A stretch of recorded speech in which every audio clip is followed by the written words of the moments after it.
Yes, we are back. We are back again, and I have my lawyer here. Bwana msinichokoze leo.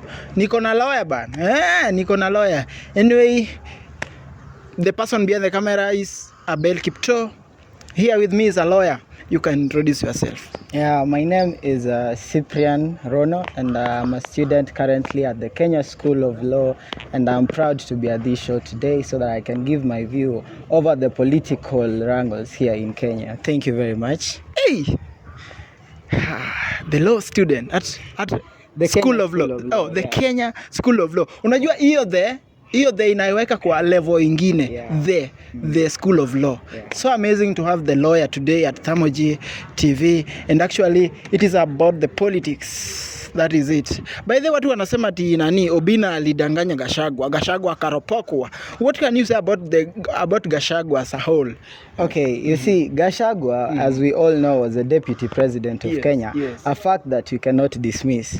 And for him to be revoked as a deputy president and now as a commoner, you know, it's something that is really a shock to him. And you see, he's very desperate, and I don't blame him for going into the Obinna show because he wants to capture the attentions of Kenyans. And now, you see, for a political leader to be such desperate and go into such a show that we all know the Obinna show is made for, like, we have many Kenyans, and if you go there and see the links in his bio, we see that most of them are Gen Zs. And from what we know is that Gachagua is trying to play a key role in the government by capturing the Gen Zs. He knows that through them he's going to get many votes or many insights from them that are going to give him a strong political background. So what I would say, it was very weak, and it was interview was very weak. It was very, very weak of Gachagua to go there in an perspective of wanting to have support from Kenyans just from a show. You know, first, it was despicable of him. You know, being a deputy president is not something that you can just joke around with. He was a deputy president, and he should have stood his ground and knew his political background and knows his boundaries. Sasa wewe, unaona angeenda kwa media gani ama platform gani? Yeah, you see, thank you very much for that question. Yes. A person like that should use his own social media platform, and if he wants to pass a message to Kenyans, it should be official and should have a strong message, not just going around here and there wanting to reveal us the secrets of the government that himself was part of when he was in the government. It doesn't make sense at all. It doesn't make sense. So you see, he's now trying to bring out the bad part of the government. While he was in the government, he would look straight at the people of Kenya and lie to them. But do you believe what he said at Obinna show, or it is just a trauma of when he was deputy president? Let me tell you, the guy right now, he's very shocked. He doesn't believe that he lost power, and he still wants to force himself to be behind the people while he's not. You see, while he was the deputy president, he had the chance to stand his ground. And right now, nobody knows why he was taken away from the powers that he had. Okay, in a nutshell, do you think Gachagua is qualified to vie for president? No, not at all. Not at all. Because we see all these leaders, we can say Gachagua went into politics with an aim of having a good turnout towards the citizens. But now, let me tell you what happens. That is a big no. That is a big no. Now let me tell you what happens. You see, all these political leaders, the way we look at them, corrupt, malicious, not caring for the citizens. Not all of them get into the politics without perspective in their mind. You see, when you get into the system and you find something is going on in the system, you're either told take it or leave it.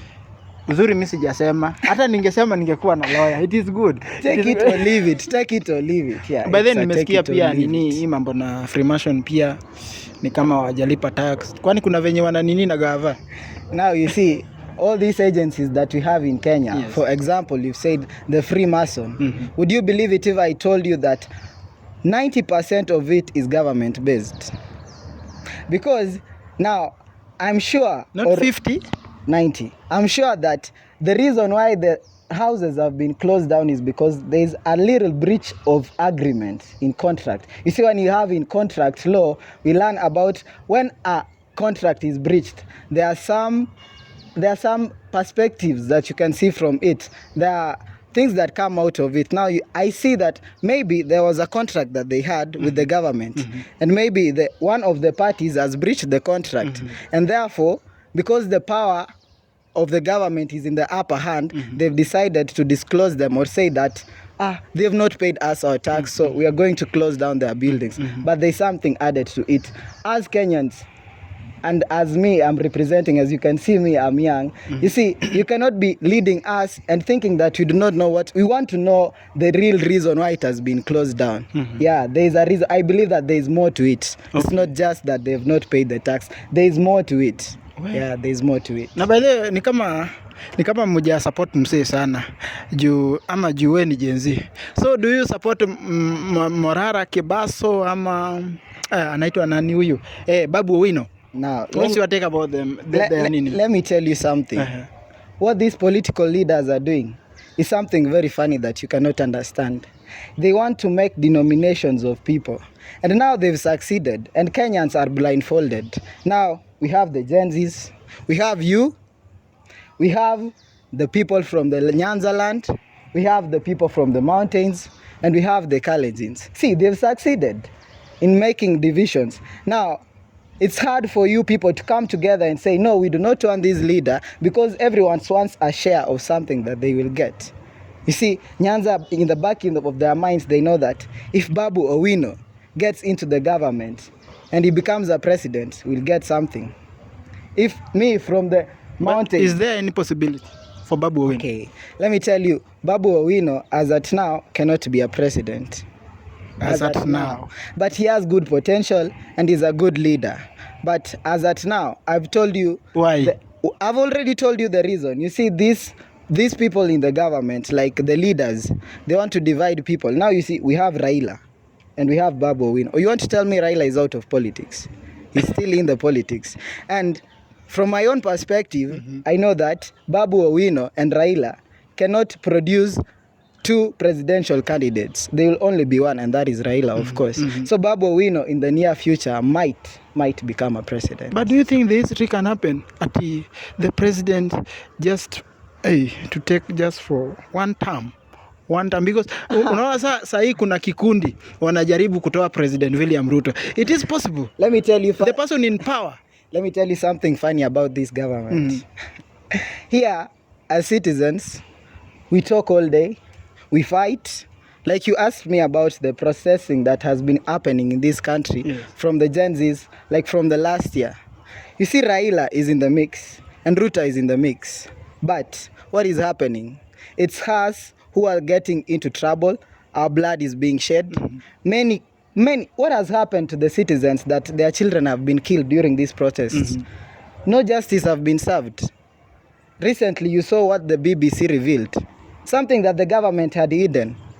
The government is rotten, and the government has many secret bills that they don't want them to be revealed. Now, you're asking me about if it happens in history that a president can only take one term. And what I'm telling you, if you ask a Kenyan right now if they would cast in their vote for Ruto, they would say no. But I'm predicting this. Ruto will still go back as a president in the next 2027. And if we're not careful as Kenyans, this will lead to another clash. Because this guy knows his roots around the politic grounds. We can be saying right now that Ruto cannot go for another term. But let me tell you, it's very hard for him to lose again. It's very hard. But people have been saying that Raila is the source of maandamano. Suppose he's going to vie again. Do you think we shall have another maandamano ahead? You see, Raila has a very strong background behind him. Not only the Luos. And as at now, if you see the Kenyans, they're not protesting as an agent from Raila or as an agent from Gachagua. Every Kenyan is by their own stand. No Kenyan is saying, I'm protesting because of Raila, I'm protesting because of Ruto. No, I want what is right. And I want my justice. And I want what I'm supposed to be delivered to as a citizen. You know, democracy came to us as an ability for us to be able to choose our leaders, the leaders that we want, and the leaders that deliver to us as we need. But let me tell you what has happened. You might say that Kenya has been delivered, but no. It's just a lie. It's just the colors that you have, the 4 colors that represent nothing, as I say. The blood that was shed, who cares? Blood is being shed, is continuing to be shed. Who cares? The red in there means nothing. Peace, white means nothing in our national flag. Because you see, when it comes to politics, the peace has gone. I don't know you, you're Alu or Makalenjin. We start fighting. What is the essence of that white in the flag? It means nothing. I'm very happy because you know more about politics. Yeah. But now, what about Matiangi and Salasyia? What can you say about Salasyia? Now, Matiangi is another rising political leader. And you see, he has these grounds because right now, as you can see that he's speaking sense. And he's also making his efforts in order to becoming a president. And Salasyia, in his other grounds, he's seeing him also making efforts. So both of them are making efforts towards becoming a president. But what I can tell you that we still have 2 rivals in Kenya. I will not lie to you. It's still Raila and Ruto. Those others are just moving around, maneuvering around, confusing people. But wait until you see. Once the election is there, we'll still have the 2 people standing again, Raila and Ruto. So there is no chance Matiangi can be a president? In the near future. What about Salasyia? Once he cannot. He cannot. I could say that Matiangi has some ground, but for Salasyia, I would tell him maybe to seek for another seat or maybe becomes friends with the president because... retain. Yeah, we should just retain his seat at the moment. Yeah. Well, thank you very much. This is THERMO.G TV. Let's just take a short commercial break. We will get back soon with a lawyer.